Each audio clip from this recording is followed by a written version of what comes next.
怎么样了？陛下，有些麻烦。他不就是中了一刀吗？刀上有毒，解毒啊！是什么毒还不清楚。之前呢，臣曾经去过范府，就已经发现他内息紊乱、经脉逆行的状况。回到太医院，臣查了不少的医书，这才判定小范大人的真气是不受控制了，造成了内息逆行。这一战，小范大人真气失控，遭受了外伤，又中了毒，这每一样都是要命的，更何况急于一身。你确定他的真气荡然无存了？臣确定。那会怎么样呢？有一个办法，那就是找一个跟他练同样真气的人，让那个人消耗真气，重整小范大人的经脉。虽然这样那人的真气会受损，但是毕竟是救了一条性命。同样真气的人，是在这个世上还没有第二个人啊，那就难了。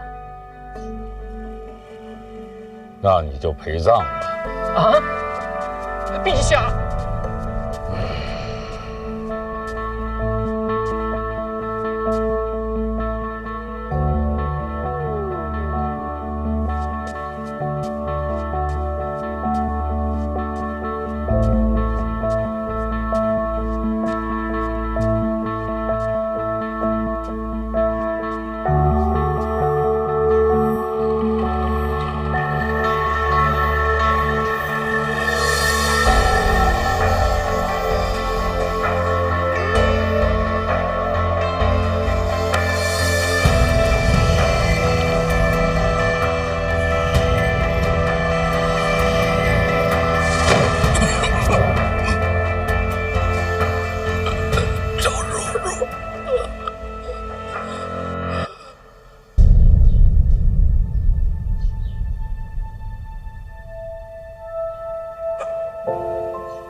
看你自己的命吧。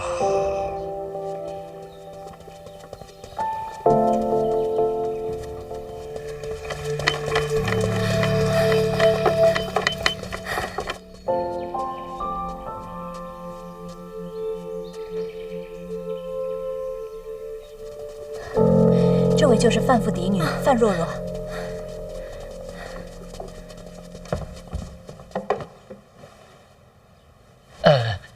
借一步说话。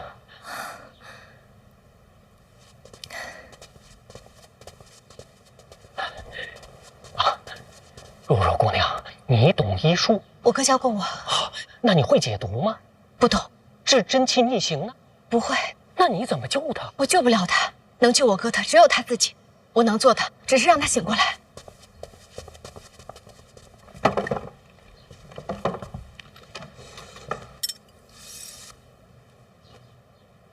那姑娘准备怎么做？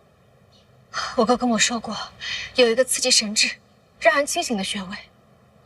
那这个法子你之前对多少人用过？一个也没有。啊？这也太冒险了。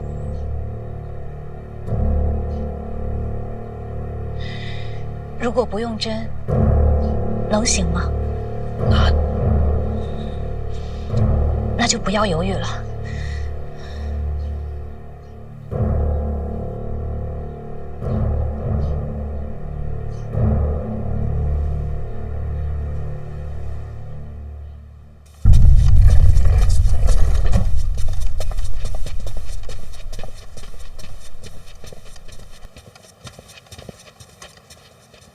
散！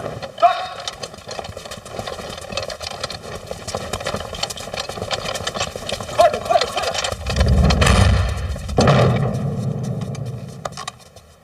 怎么样？自己人无妨。范闲醒了，他亲自开口，原话是：要3处冷师兄入宫。好。刺伤范闲的白衣剑客消失无踪，可以确认的是，他在京都。你继续查。那个人是四顾剑的弟弟。陛下的眼光不会错的。九品上的身手躲在京都，监察院却丝毫不知。虽有蹊跷，我要找出答案。禁卫不防，他都了如指掌。您觉着这代表了什么？有内贼。我查了此人的案卷，结果呢？一片空白。这不合理。这般人物多多少少都会有文册留存，所以我怀疑监察院内就有刺客内应。和四顾剑有关的文册，只有各大主办和我有权调用。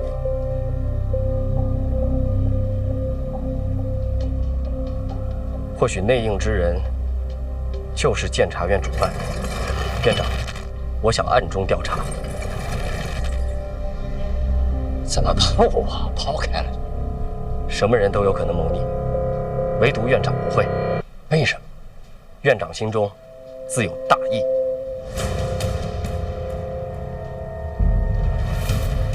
继续查吧。是。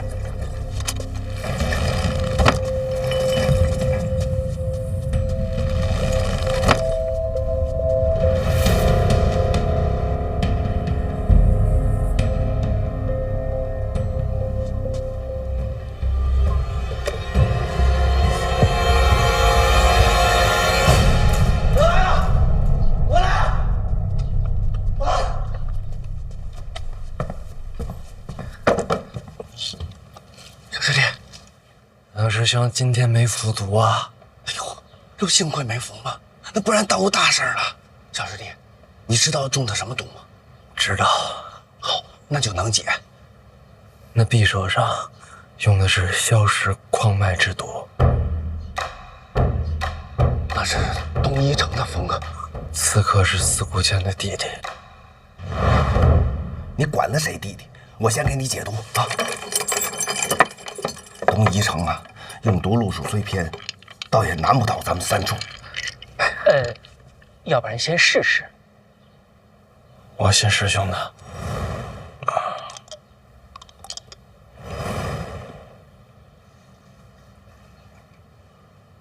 这是内服，我现在给你外服，我得现磨啊。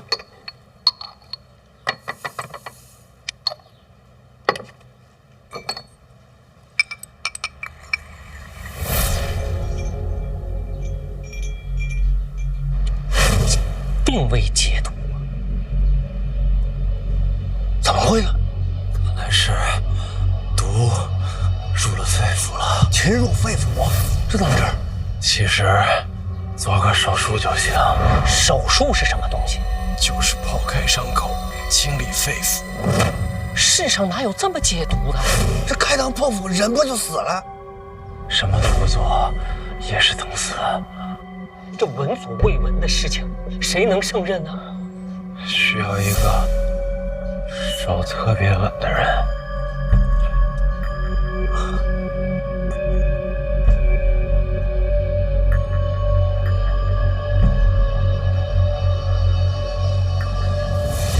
我来。我的手是最稳的。一会儿场面会有点血腥。这个事儿要准备一下。你说。慢点，慢点。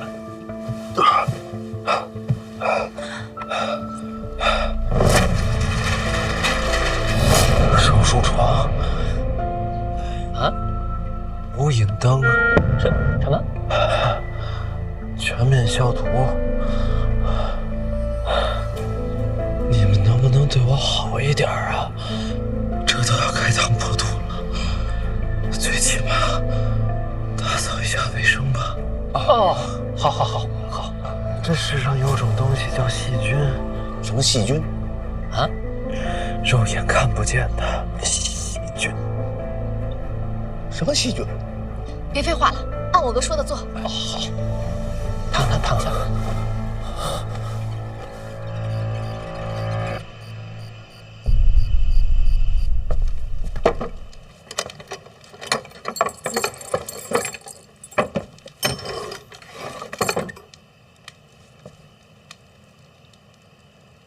小师弟，我用焚毒散擦了很多遍，又用避秽香也是熏了很多次，按照你说的都清理干净了。你说的那个细什么的应该没了。药好了。马千子不行啊，会睡过去。这不睡过去怎么开膛破肚？不能睡。具体怎么手术，我得指挥。你自己不行吗？可我只划过水果。师兄，用格罗方吧。这个从古至今啊，从天到地，就没人敢这么用过。今儿咱们就开个先河。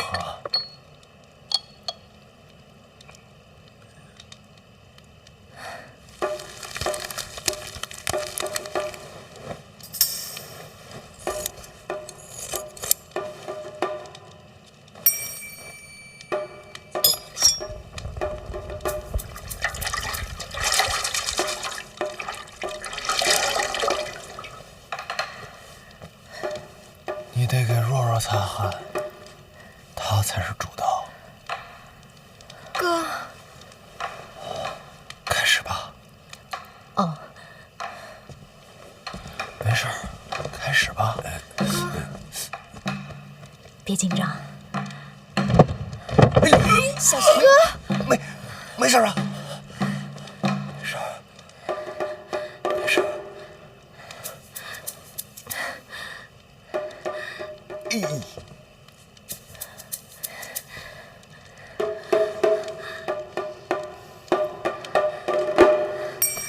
你怎么一直不动呢？你竖过来。你手挺稳的。我只划过水果。没事儿，足够了，别怕。我不是害怕，我是不知道人的皮肉有多厚，不知道怎么下。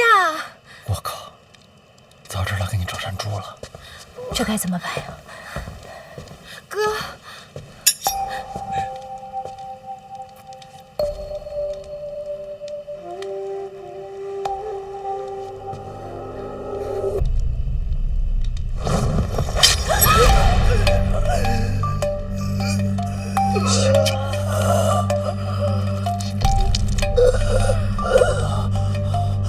继续。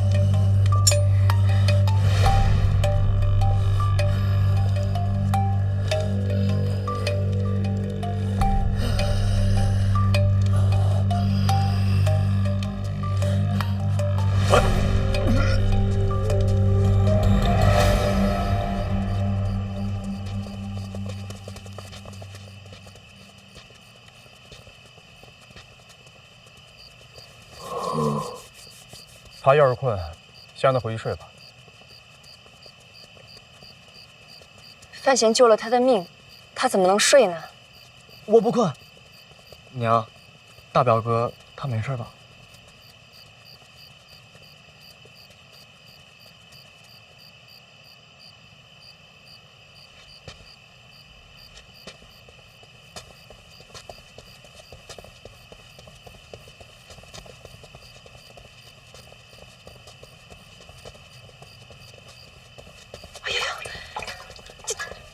这怎么流了这么多血啊？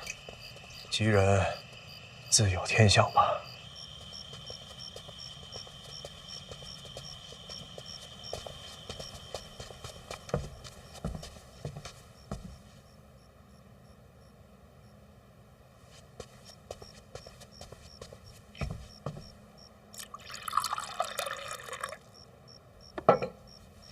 老爷，喝点茶吧。我不喝。你听听你的声音呀。哎，烫！没事。老爷，如果担心，就去宫里看看吧。不可，他可是你儿子呀。人在宫中，无诏莫入。儿子都不行，就是儿子才不行呢。那么多太医，为什么让若若去治呢？没事的，一定没事的。哎，胖。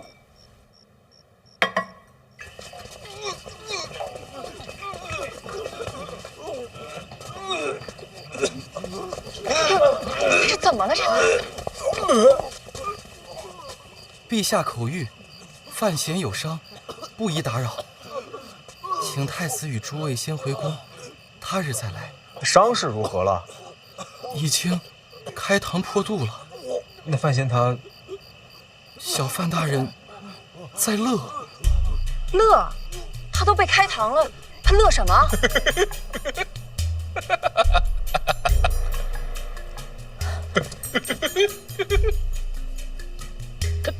他笑什么呀？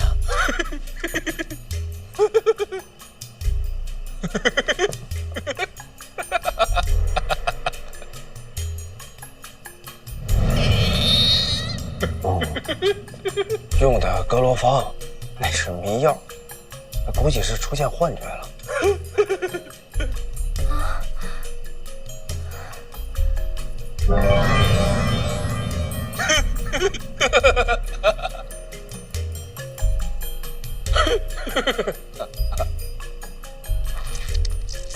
哥，你伤口流血了。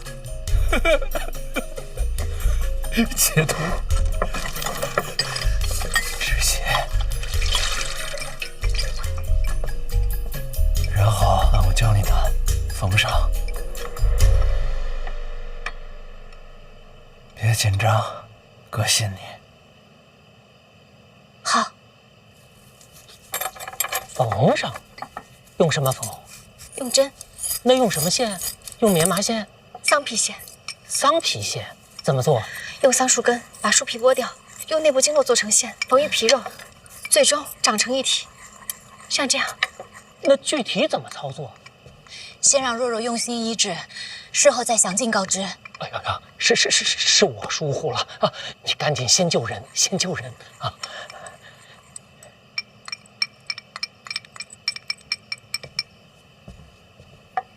婉儿，怎么了？哪儿不舒服？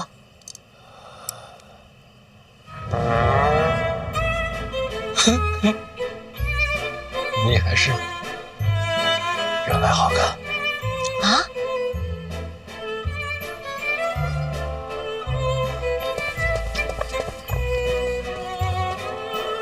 图书馆，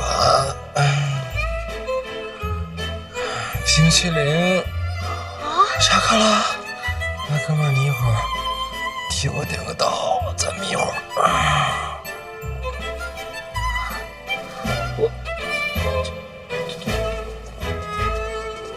陛下，陈院长求见。班主任来了。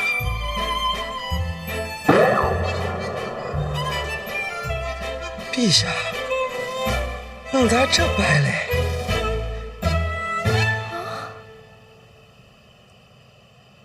什么意思？歪歪的孩子。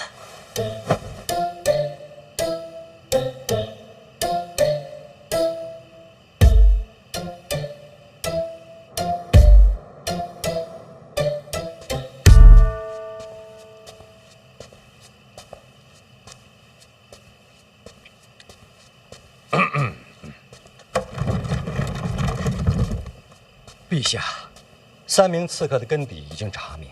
范闲现在在广信宫，正在开膛破肚。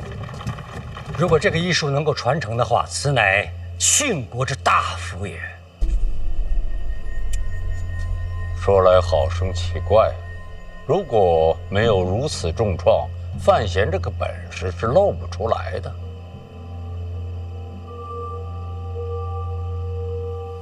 随他娘。你说范闲身上还有没有其他的本事？有任何本事都会献给陛下，是吗？为了救驾，连命都不要，什么比命还重要？有道理，进来吧。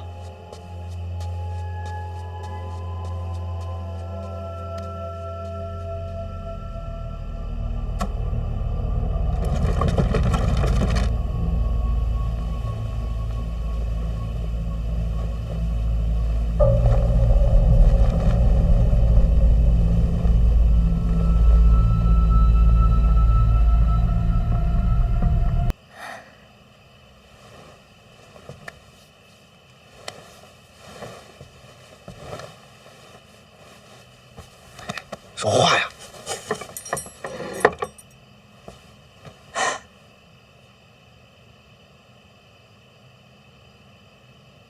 平完些了。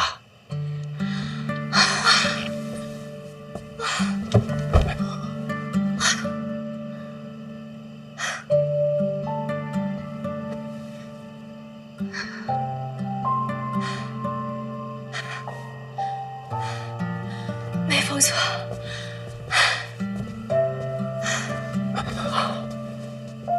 范小姐，此等医术可退鬼神。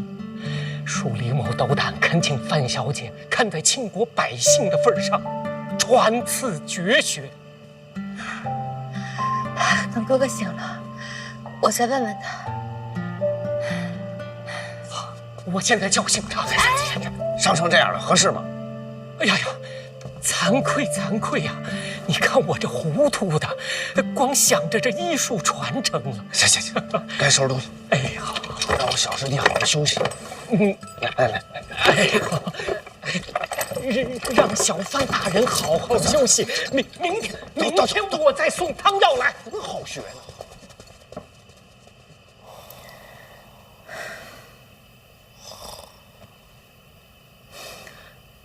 你的嘴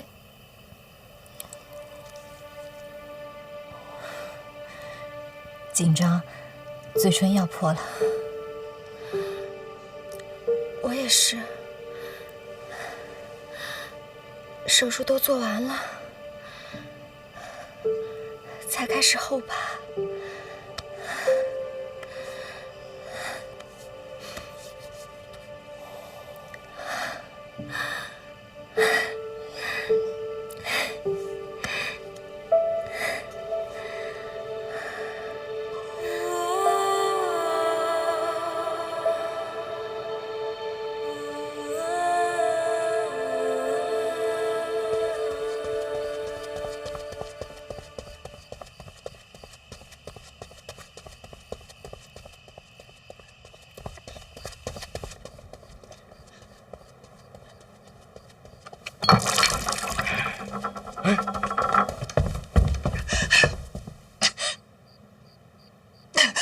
老爷，宫里急报，范前病情稳住了，无性命之忧。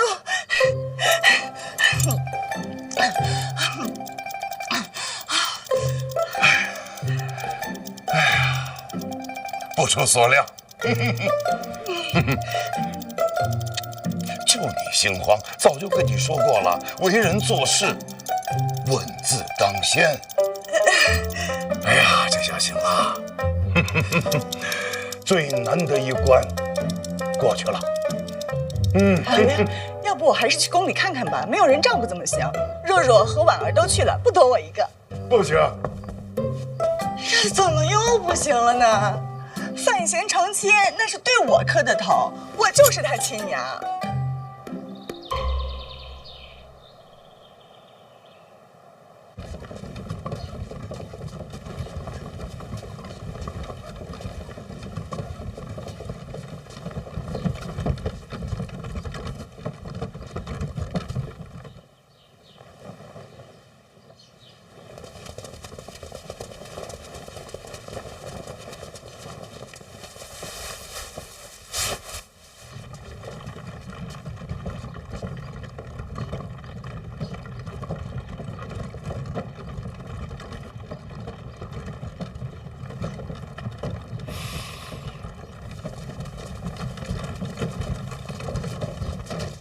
婉儿和若若在侧院休息了，劝他们两个不要一直守护着你，真是太不容易了。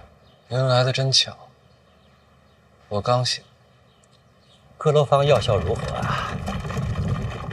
三处早就给出了明确的答案，我是掐着时间来的。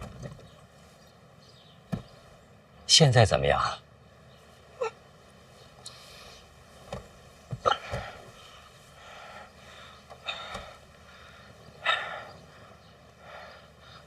疼啊！还有什么？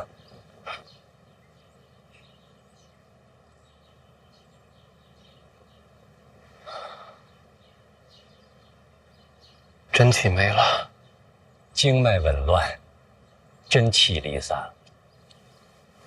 还好，命保住了。还能恢复吗？苦活独门功法，天一道。据说能有恢复根骨之能。可外传吗？从不外传。好歹留个念想。玄空庙刺杀有结果了，陛下说要第一时间让你知道。那我可得好好听听。第一，那个侍卫，静脉胡人，看着不像，有庆人血脉，相貌不可分辨。怎么入宫当了侍卫？当年庆国和胡人交战，占据上风，胡人派出一队人马来到京都，求和称臣，求和失败。庆国威风四海，胡人悲惨离境。那人此时就留在了京都，事过境迁。不知为何庆公当了侍卫。当年入宫的手续谁办的？办案的人已经死了，这是悬案。这么多年不动手，没机会。侍卫太多，要想靠近陛下，机会渺茫。这次是巧合。那个太监呢？他和你息息相关。我可不认识他。当年你娘之死，引发京都一夜血流成河，所有参与之人被黑旗斩尽杀绝。这个太监就是当年王公后人，被仆人救出，长大之后重回京都，挥刀自宫，成了太监。为了报仇？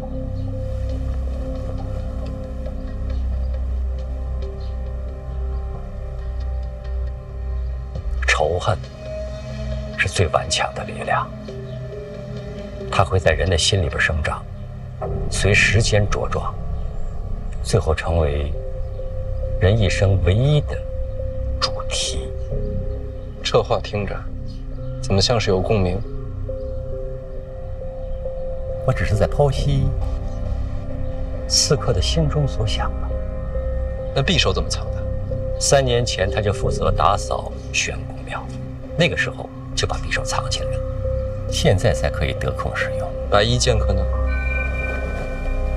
陛下眼光独到，此人正是四顾剑的弟弟。这回真是四顾剑？这次不是四顾剑，四顾剑杀尽全族，唯独放过了他的弟弟。这世上唯一想杀四顾剑的，正是他这位亲兄弟。这3个人彼此认识？不认识，没有牵连。配合这么默契，是巧合，没有商量，没有预谋，3方互不相识，轮番刺杀，这样同时开始，反而形成了杀局。这是一场神仙局，无法预判，不可复制。神仙局，如此巧合，如此天衣无缝之局，非凡人能说。凡人不行，您可以的。话可不能那么说，我哪有那样的本事啊？如果就算有的话，刺伤我的是影子。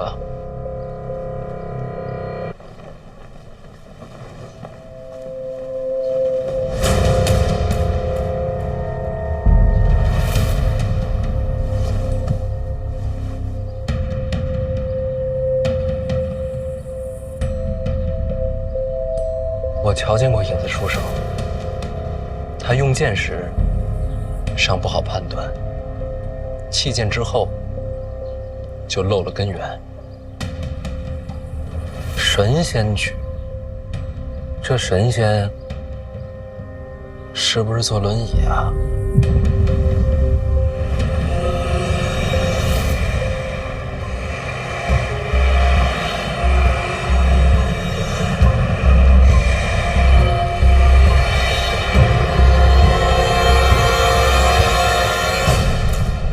别看了，我刚醒，不可能藏人，这儿就咱俩。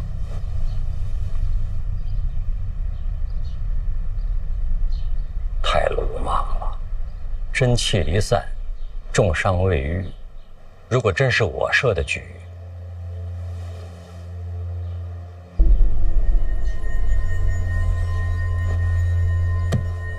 你怎么办？是你吗？我只派了影子，其他2个纯属意外。你想杀我？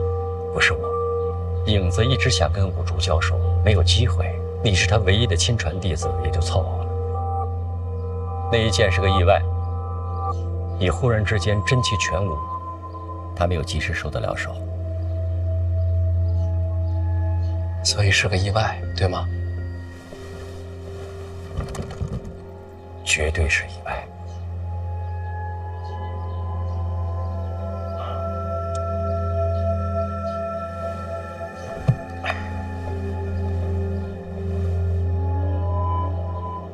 那你是想弑君？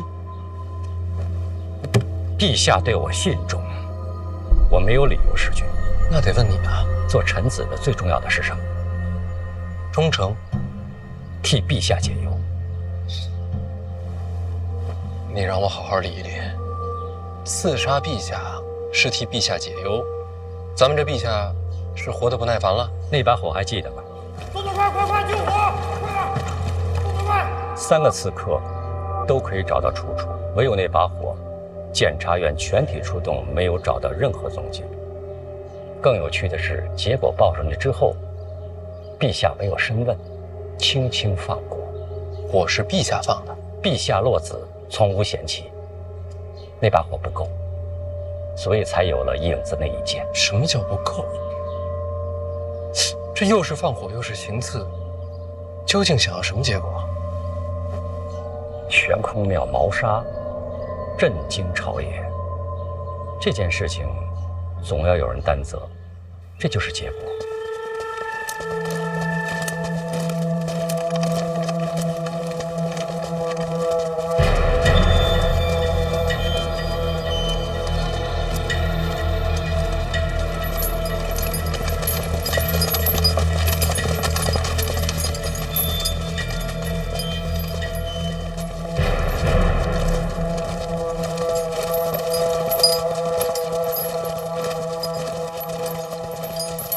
宫典，大内统领护驾失职，其罪当诛。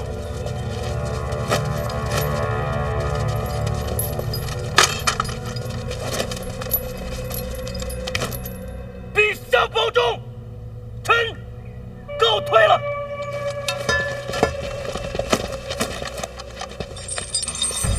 我杀了宫典，贬出京都，放逐定州，发配边郡。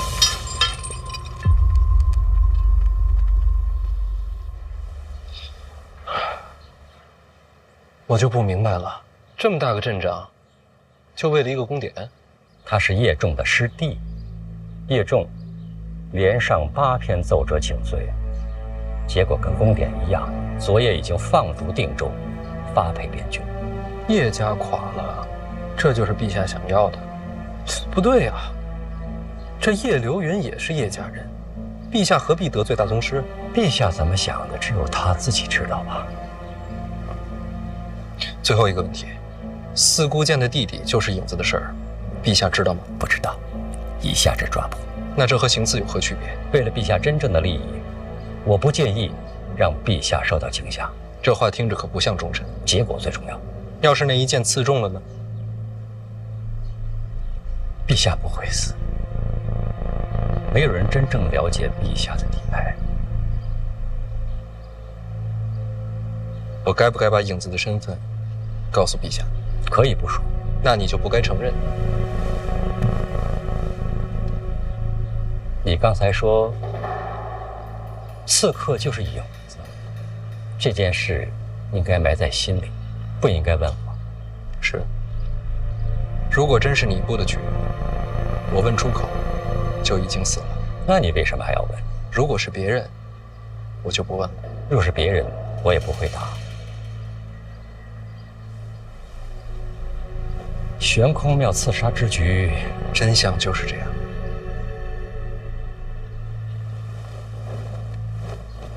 好好养伤吧。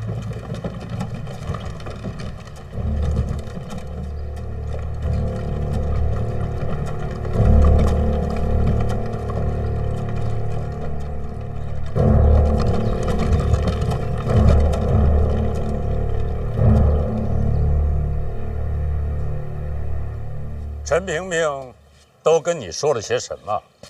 陛下，他说了3名刺客的身世，还有呢？他还说这场火有可能是陛下自己放的。萍萍都跟你说了些什么？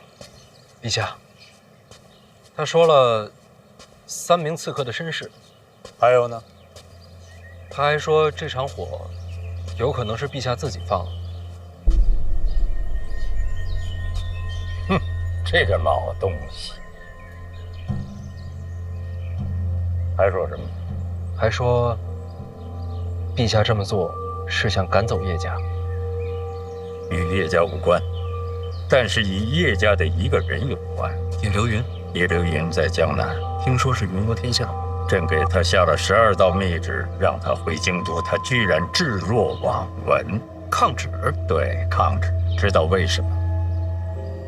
因为他是大宗师，这些人现在非常人所能匹敌。四顾剑，一人一剑，守东一城数十载，100万雄兵难以靠近。为什么？就是因为他们都是大宗师。这些人置王法于不顾，视规矩不愤的。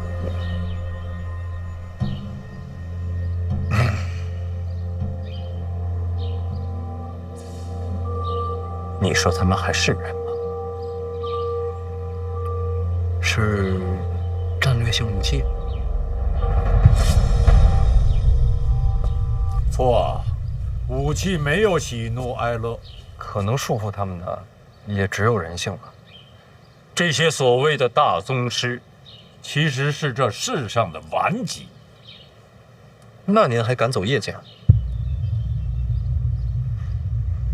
我是想看看叶流云是否还有所谓的亲情。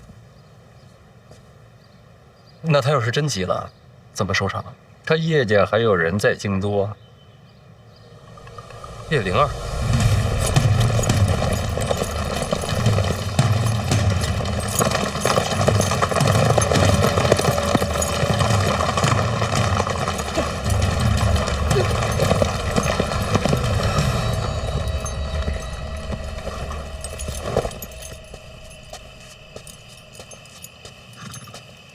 我跟您一起去定州。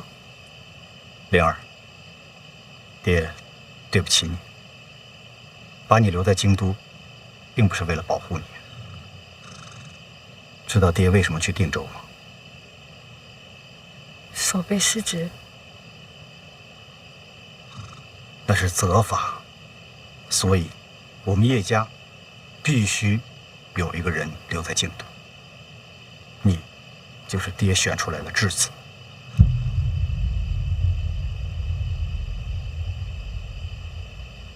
只要你在，上面就安心。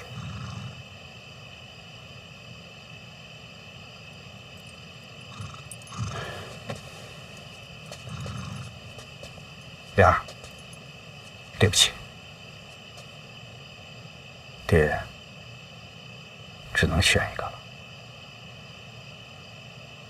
从今以后，再不要搞行侠仗义那一套了。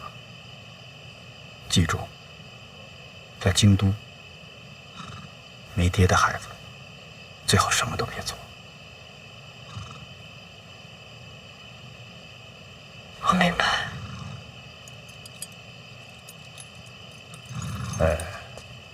最近你对二殿下观感如何呀？为什么问这个？你可以嫁给他，但是别把他放在心上。为什么？如果陷进去了，就没有退路了。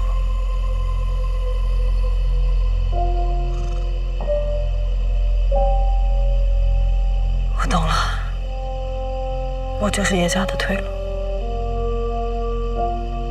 我宁愿你不懂这些，但是没有办法，这世上总是事与愿违。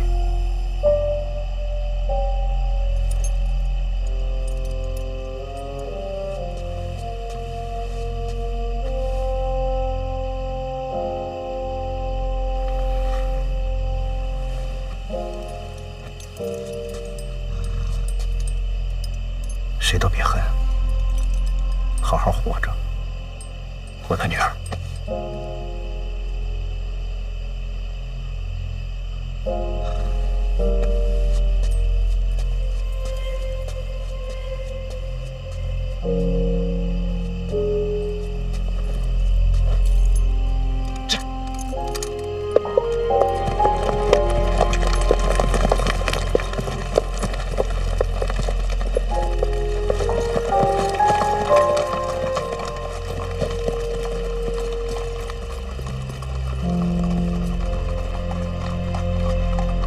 只要是有人在，就留有余地，不是吗？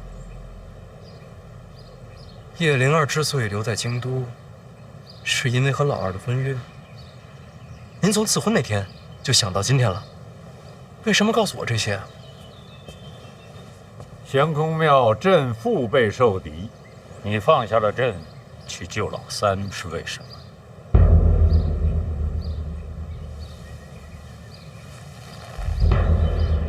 为什么？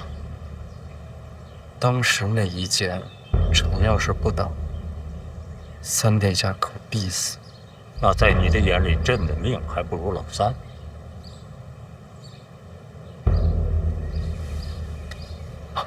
前有剑，后有刀，臣只能挡一个。当时看来，那一剑威胁更大，救三殿下，只不过是顺势而为。你完全可以拿老三当挡箭牌啊，你就不至于受伤吗？事发突然，臣来不及想那么多，只想着当剑救人。你好生歇息，等你好一些，朕带你去一个你想去的地方。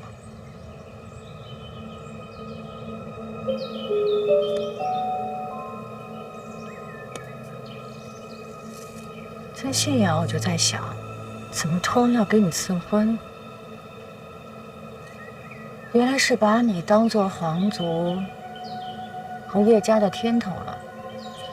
按作用来讲，这应该算是和亲吧。要不姑姑给你添点嫁妆？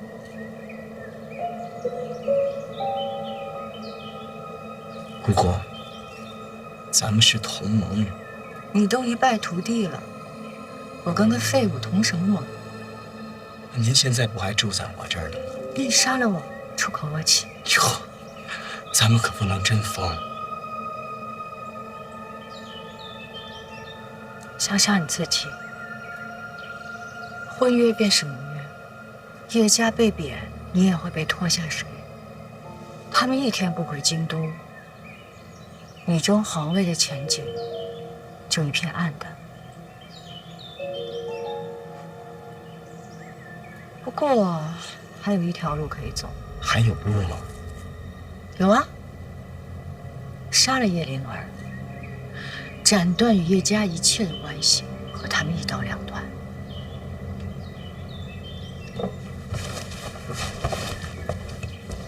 李安，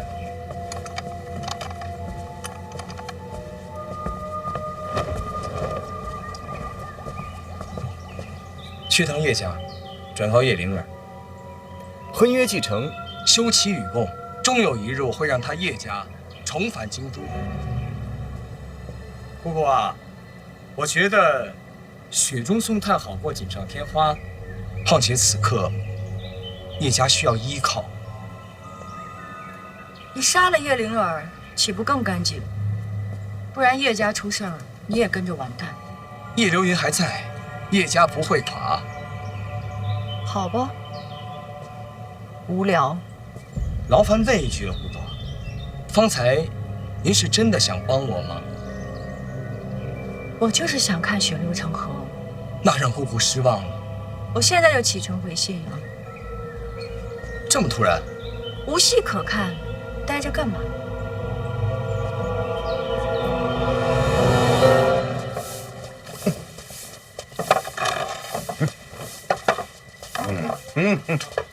老爷，老爷，老爷，老爷，吾爱如山，您才是人间第一凤。老爷起了。起了。得去趟户部，饭前弄来的银子得用在赈灾上。哦。多散了吧。老爷不进宫去看范闲，也不让我去，看来对的。那肯定对。人在后宫就得多考虑一些。确实不合适。想明白就好。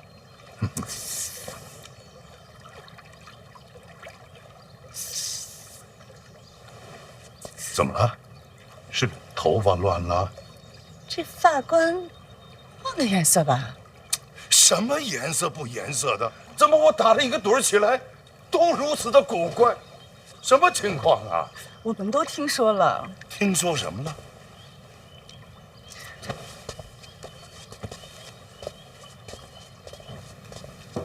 哎呀，想了。哎呀，老爷。范闲的亲娘是不是叶青梅？你怎么知道？那就是真的了。此事事关重大，切莫传扬。可这传闻街头巷尾都传遍了。怎会如此呢？不仅如此，还有什么？范闲是不是陛下的孩子？这事儿也传遍了。真不是老爷您的错，陛下荒唐了。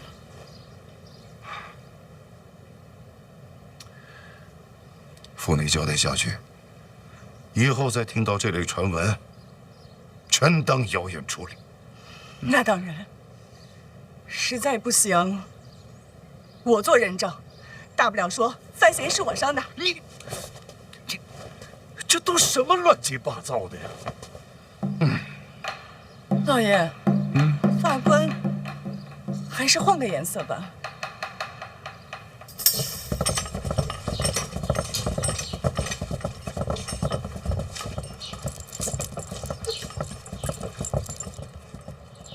顾座，您这真是准备回信阳吗？那我还能去哪？我看这都要搬空了啊。舍不得啊？那倒没有。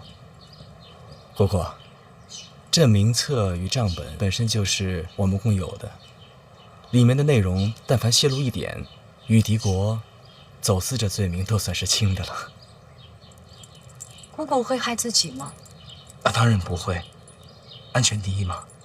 就是因为京都太危险了，所以这些呢要姑姑替你保管。都到这局面了，姑姑还不信任我？我若是信不过你，我偷偷就搬走了。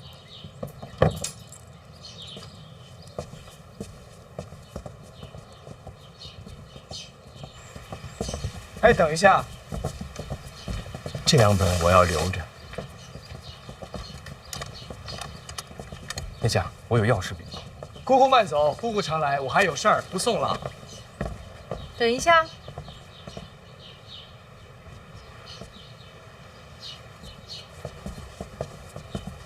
书，给姑姑路上解个闷儿。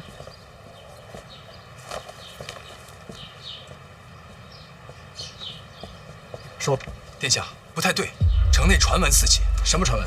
街头巷尾都在议论，说范闲生母就是当年的叶青梅。叶青梅，范建和叶青梅，难怪内府会传给范闲。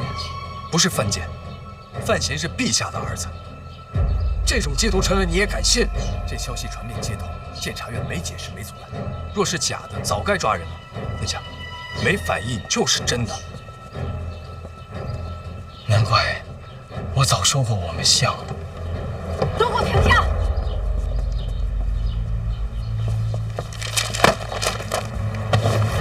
再说一遍，他是谁儿子？陛下，我说他娘是叶青梅。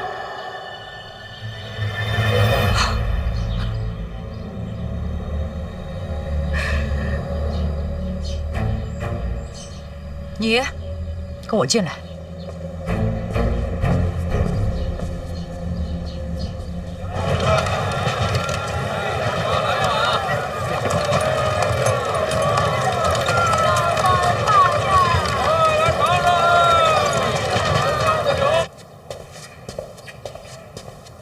有人擅闯！站住！站住！站住！站住！站住！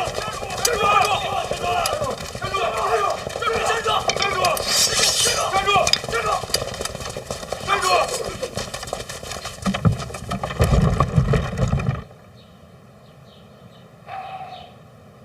监察院既有重地，你一个户部的闯进来作甚？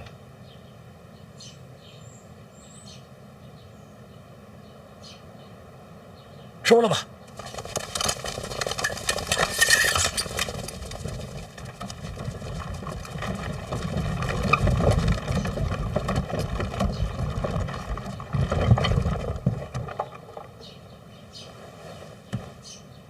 范闲身世，满城皆知。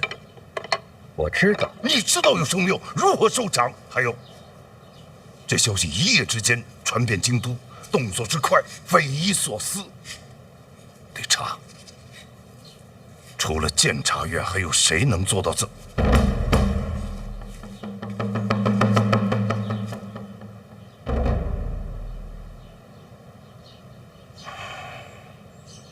是你们。准确的讲，应该到午时之后，消息才可以传遍京都。陛下的意思？这种事只有陛下点头。为什么？范闲舍身救驾，陛下感动，那就把他往绝路推。臣子变皇子，那是升迁。范闲身世藏这么多年，不就是为了他安全吗？叶青梅这3个字代表什么？有多少人爱他，就有多少人在恨他。仇恨这东西，一旦染上，就不会褪色。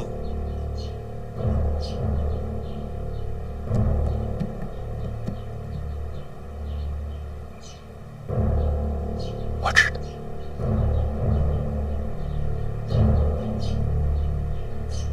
我知道。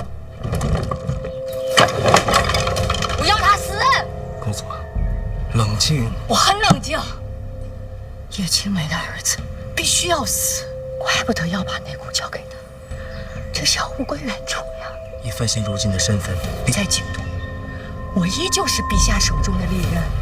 他想飞翔，我就要袁宏道配合他。飞翔不是姑姑的意思。我为什么要飞翔？我和那个姓林的早就两清，是他想飞翔，要不然我也不会让袁宏道在姓林的身边那么多年。是我这么多年，陛下要我做什么我就做什么，可是他现在依然要那个女人的儿子把内宫从我手中夺走。没有这次，我不管陛下怎么想，我就是要范闲死。范闲在宫里，你想怎么杀他？是我的广信宫吗？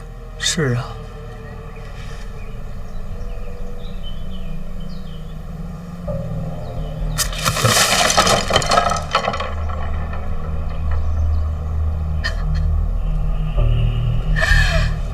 我的的广信宫，范闲住着，他轰走了，他却住了进去。等等，等等。其实换个角度想，以范闲现在的身份，最慌的应该是太子。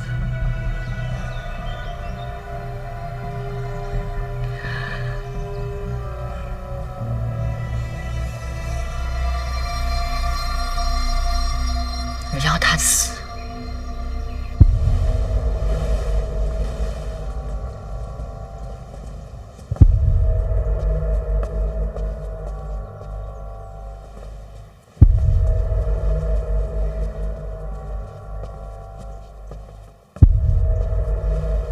禀告殿下，皇后驾到。你们这帮传话，为何不早禀报？是我不让他们声张，怎么不欢迎我来看你吗？母后，儿臣恭迎母后。都下去吧。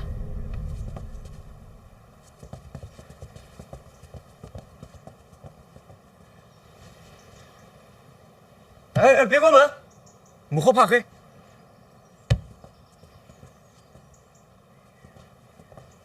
母后许久未出寝宫，是不是这次慌了？范闲的事儿你听说了吗？我正要去找您呢。范闲掌控内库，又入主监察院，他现在的权势地位更胜李承泽。如若传闻是真，你怎能安心？先不说是真是假，即便是真也没什么呀。我跟二哥争，是因为二哥在抢他不该抢的东西。若范闲也是皇子，他姓范，即便全天下的人都知道他是我兄弟，他只要姓范，他就没有权利跟我争。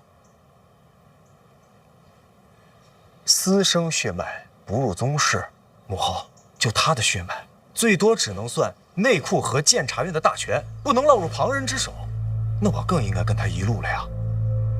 他恨二哥，我也恨，这不天生盟友吗？如果我想范闲死呢？就是因为他的父皇血脉，因为他是叶青梅的儿子。这叶青梅不早都死了吗？这宫中嫔妃颇多，也不差这一两个吧？母后，叶青梅因我而死。叶青梅的死，虽然没人再提，但是我多少知道些。她当年不是死在皇后一族手里吗？皇后一族也因此遭到屠戮。那我们就等皇后出手，冷眼旁观不好吗？皇后的心机和手段我都佩服，可唯有这件事指望不上。为什么？因为她有自己在乎的人。你没有。我有。叶青梅，我要叶青梅的儿子从这个世界上消失。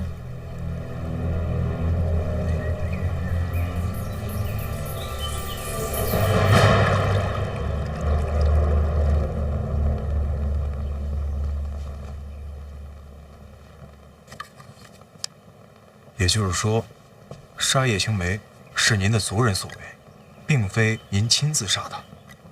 没错。那当年的族人都被他们残杀殆尽了，一夜之间，全族尽灭。那这事儿就算是过去了呀。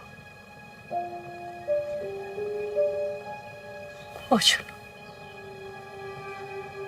那一夜，黑旗满城搜捕，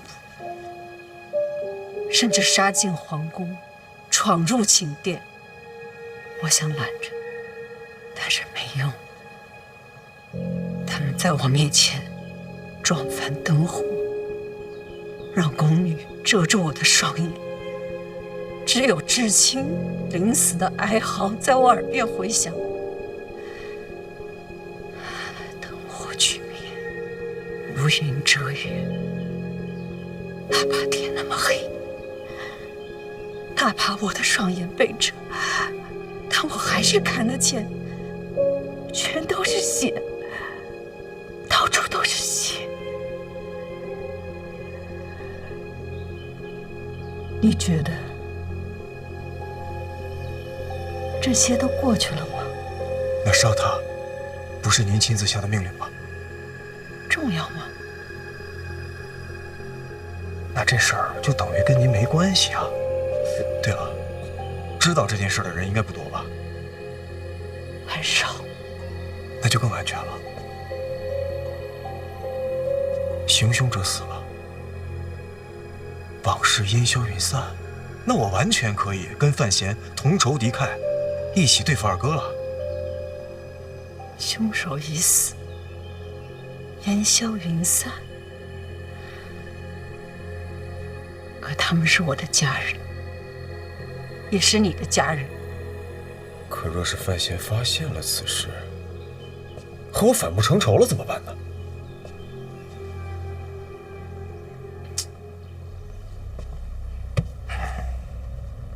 这怎么办呀？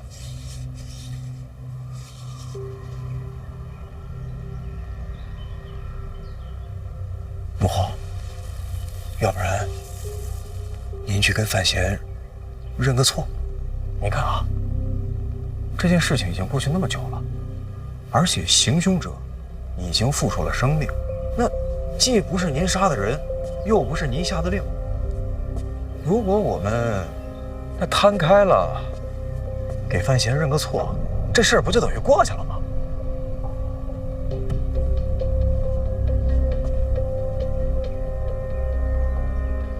你说什么？你让我给他认错？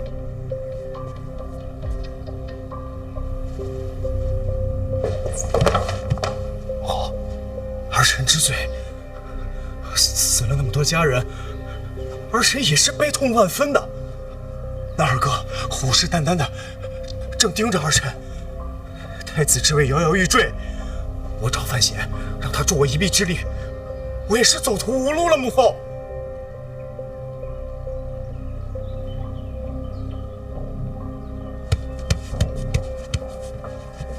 好，你相信我，有朝一日，如果真的到了那天，我一定会亲手杀了范闲的，为咱们家人报仇。不是您从小教育我，说成大事者必须忍字当先吗？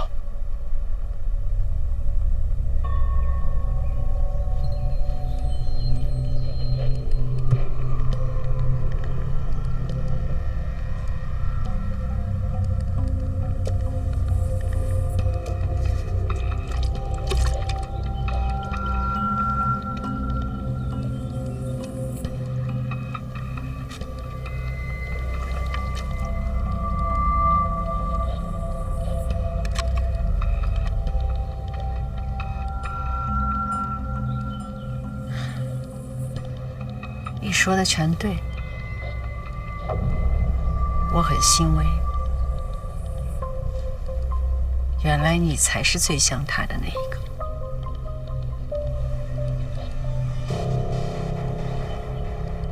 母后，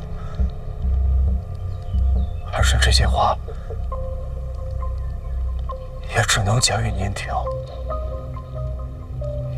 因为儿臣是您在这个世上唯一的亲人了。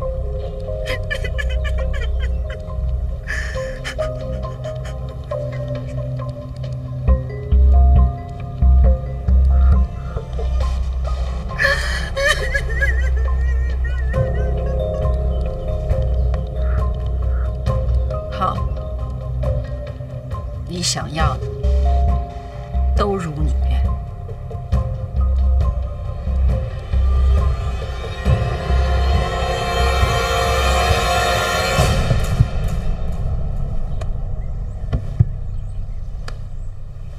别一直磕了吧，不合适。再合适不过了，你可救了他的命。那也没必要磕这么重吧。没事儿，他自己愿意。自从你救了他，程平天天提起你呢。对了，你伤口还疼吗？啊，没事了。哎，晕了。没事，歇会儿还能咳。这婉儿和若若呢？怎么没见呀？啊，若若啊，让太医拉去教医术了。你可真行，这开膛破肚那本事，这你也传出去？医术本就是救人。那婉儿呢？回家取些衣服啊，我想着啊，还要在这儿住一些时间，顺便把轮椅也带来。轮椅家里也有。之前装病的时候，陈院长送的。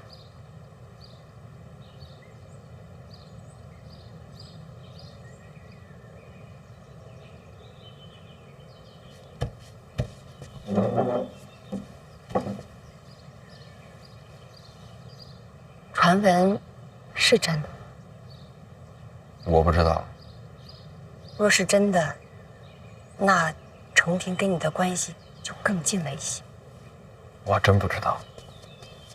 我想让程平拜你为师。要不等他醒了，问问他自个儿的意思。该喝药了。哎，没事，这事我能做主。啊。要不还是现在喝了吧。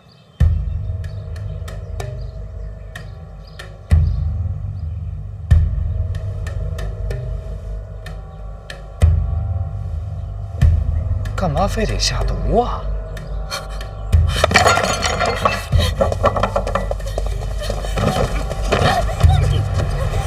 放开我！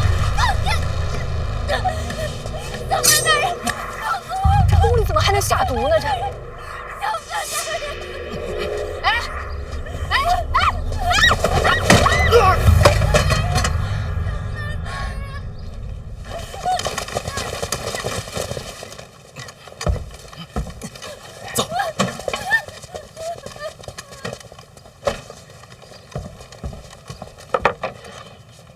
怎么是你啊？宫点被贬，我临时顶一下，你安心养伤，刺客我来打。今儿可不止这两个，动手行刺的都是在广兴宫行走多年的熟人作案。我会把广兴宫的人彻底换一遍，行刺的事情也会告知父皇，定会给你个交代。多谢。要不要叫太医？啊？没事，他这还没磕完呢。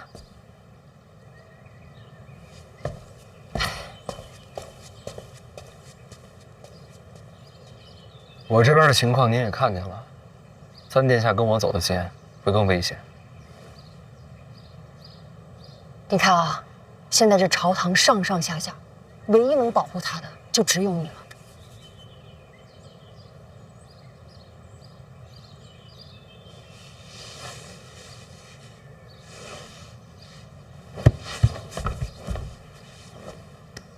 不用接着磕了吧？拜师心一定要诚，我们俩说好的，磕晕了算。刚才已经晕了，这不是醒了吗？醒了就不能算。您就不心疼自己儿子？为母则刚，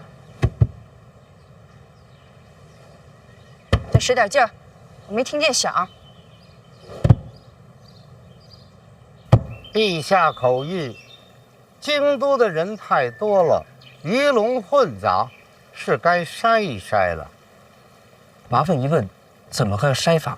请二殿下仔仔细细查一查府内上下是否有不该在京的人，若有，便立刻遣送离京。那还用筛吗？直接点我的名儿不就得了？公公放心，我一定认真筛查。口谕一传，老奴告辞了。公公好走，赶快让他走吧。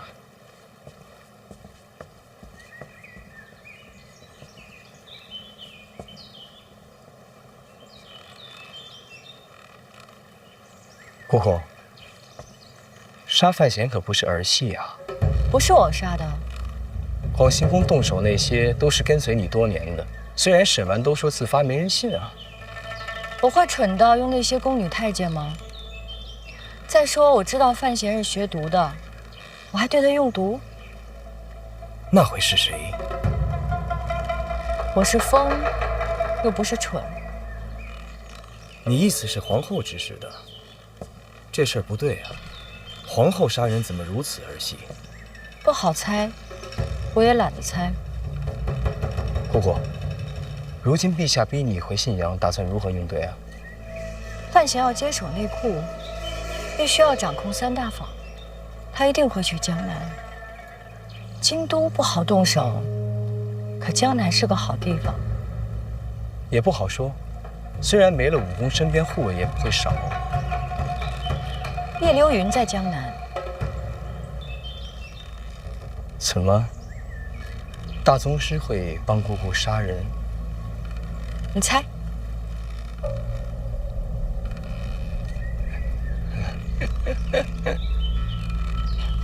姑姑，你我联盟这么久，到底对我藏了多少秘密啊？姑姑这是打算亲自去江南等范闲？姑姑今日便乖乖的回信阳。范闲若在江南发生任何事，都跟姑姑没有关系。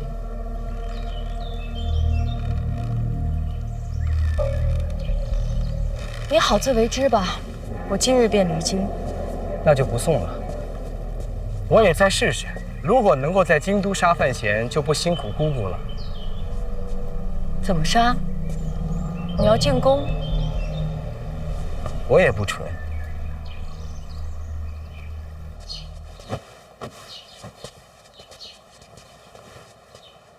姨娘，不用再装了，这些就够了。休养几天，很快就回来了。这可说不准。婉儿，范闲身世的传闻你该听说了吧？听说了。你说他会不会就此留在宫里不回来了？他一定会回来。你意思是，他身世传闻是假的？真假我不知道，但其实也没那么重要。傻孩子，这怎么能不重要呢？大婚时，我们是在范府拜的父母高堂，他姓范这件事不会变。你怎么知道？他跟你说过？不用说，我了解范闲，他一定会这么选。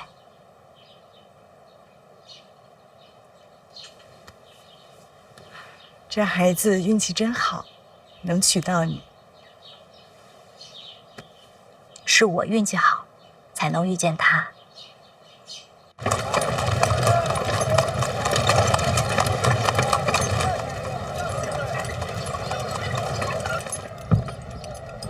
吁！怎么突然停住？这二表哥。是范闲他们杀的你二哥林红。你二哥死之前，范闲便知道牛兰街刺杀的真相，他骗了所有人。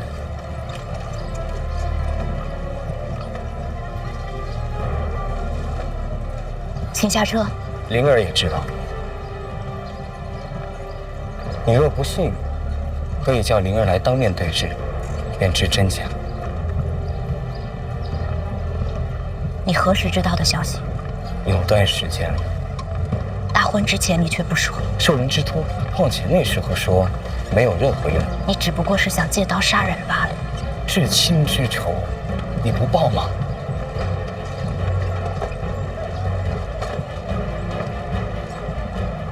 婉儿，你忘了吗？你姓林。